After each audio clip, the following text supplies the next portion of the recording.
지난 시간 연속 혈당 측정의 장단점에 대해서 말씀을 드렸습니다. 장점 같은 경우에는 즉각적인 치료 결정을 할 수 있다는 점에서 저혈당이든 고혈당이든 바로바로 대처를 할 수 있게 되고, 또 무엇보다 혈당의 변동을 참고로 해서 우리 생활습관 교정에 활용을 해볼 수 있다는 건 장점이 있었습니다. 하지만 단점이라고 하는 부분들은 바로 여러분들께서 적극적으로 참여를 해주셔야 된다는 것, 능동적으로 적극적으로 체크를 하고 스캔을 하고 기록을 남기실 수 있도록 참여를 해주셔야 된다는 부분, 그 다음에 착용 초기에 약간의 불안함 유발할 수 있다는 이러한 단점들이 있었습니다. 하지만 지난 방송 때도 말씀을 드렸듯이 연속 혈당 측정 검사가 가지고 있는 단점을 상세하고도 남을 만큼 장점이 굉장히 큰 노력이기 때문에 비만방내과에서는 이 연속 혈당 측정을 여러분들의 건강 관리, 그다음 건강 회복을 위해서 적극적으로 활용을 하고 있다라고 말씀을 드렸었습니다. 자, 오늘은요, 이 연속 혈당 측정을 통해서 우리가 알 수 있는 것들에 대해서 한번 정리를 해보겠습니다.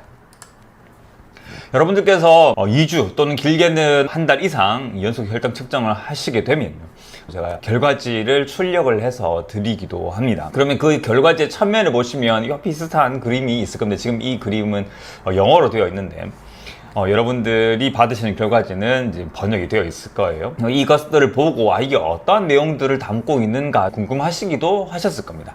연속 혈당 측정을 위한 기기들은 많습니다. 근데 그 연속 혈당 기기들이 이렇게 만들어내는 자료들을 임상에 잘 적용하기 위해서 여기에서 측정을 하는 그 지표들을 표준화할 필요가 있었는데요. 2017년 2월에 전 세계적으로 당뇨병을 위한 첨단 기술 및 치료를 목표로 하는 학자들이 모여가지고 의견을 나눴어요. 그래서 우리가 적어도 이 연속 혈당 측정을 하면서 이 정도는 확인을 해야 된다라는 공통적인 의견을 모았거든요. 첫 번째는 연속 혈당 측정 센서를 착용한 일수를 담자. 두 번째는 연속 혈당 측정 센서가 활성된 시간을 표현해내자죠. 그래서 실제 활성화되어 있는 비율은 어느 정도인지, 그 다음에 그렇게 활성화되어서 측정되는 혈당의 전체적 평균은 어느 정도인지, 그리고 그를 통해서 예상되는 당화 혈색소는 어느 정도인지, 그리고 혈당의 변동성, 그리고 정상 혈당 범위에 있는 그 시간들 또는 그 범위를 넘어서는 시간들, 고혈당 또는 저혈당이 기록된 시간, 그거의 총량을 또 나타내줘야 된다. 그 다음에 고혈당 또는 저혈당 지수를 표현을 해서 혈당이 어느 정도 잘 관리가 되고 있는지 아닌지에 대해 가지고 이야기를 해줄 수 있어야 된다. 어떤 곡선이 그려지면 그 아래의 면적에 대해서도 표현을 해줄 수가 있어야 되고, 전체적인 시간의 형태로서 주 단위든 1단위든 24시간 단위든 낮과 밤으로 나누어서 표현을 하기도 한다는 등 이런 형태로서 이 시간 블록을 표현을 해내야 된다.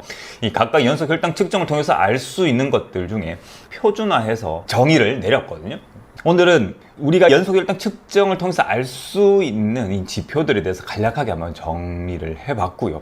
다음 시간에는 이 지표들이 어느 범위에 있는 것을 정상이라고, 어떤 범위에 있는 것이 또 비정상인지에 대해 가지고 한번 이야기를 나눠볼 생각인데요. 오늘 연속 혈당 측정을 하시게 되면 받으시는 그 결과지에서 어떠한 부분들 기록이 되어 있는가에 대해서 간략하게 한번 알아봤습니다.